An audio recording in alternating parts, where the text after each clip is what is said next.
यहाँ आपका स्क्रिप्ट बिना नंबरिंग और व्याकरणिक रूप से सही किया हुआ है।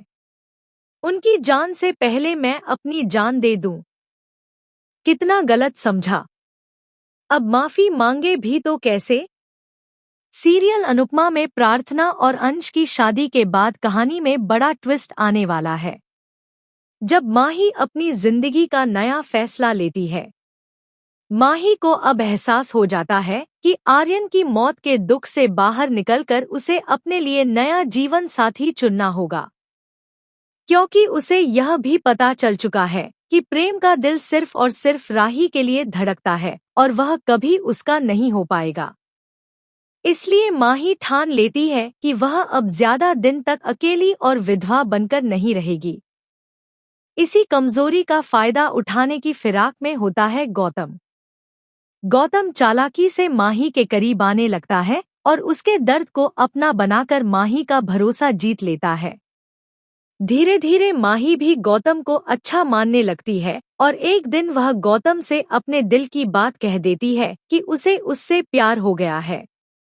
गौतम भी झूठे वादे करते हुए माही से कहता है कि वह अब प्रार्थना को भूल चुका है और केवल माही के साथ अपनी जिंदगी बिताना चाहता है। यह सुनकर माही बहुत खुश हो जाती है और उसे लगता है कि आखिर उसकी जिंदगी में फिर से कोई लौट आया है। माही को लगता है कि अब गौतम उसके अकेलेपन को दूर करेगा, लेकिन हकीकत इससे बिल्कुल अलग होती है। गौतम का असली मकसद माही को इस्तेमाल करके अनुपमा को बड़ा झटका देना होता है।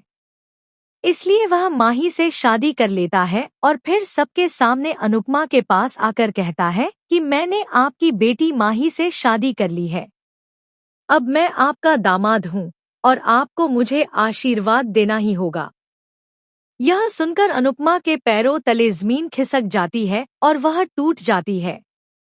अनुपमा माही से कहती है कि तुमने बहुत बड़ी गलती की है और गौतम जैसा घटिया इंसान जीवन साथी बनाकर तुमने अपना भविष्य बर्बाद कर लिया है। जल्द ही तुम्हें इसका एहसास भी होगा कि गौतम न कभी प्रार्थना का था और न ही तुम्हारा हो सकता है। आगे की कहानी और भी रोमांचक होगी, क्योंकि अनुपमा अब अपनी बेटी माही को इस दलदल से बाहर निकालने के लिए बड़ी लड़ाई लड़ने वाली है और गौतम का असली चेहरा सबके सामने लाने का संकल्प करेगी।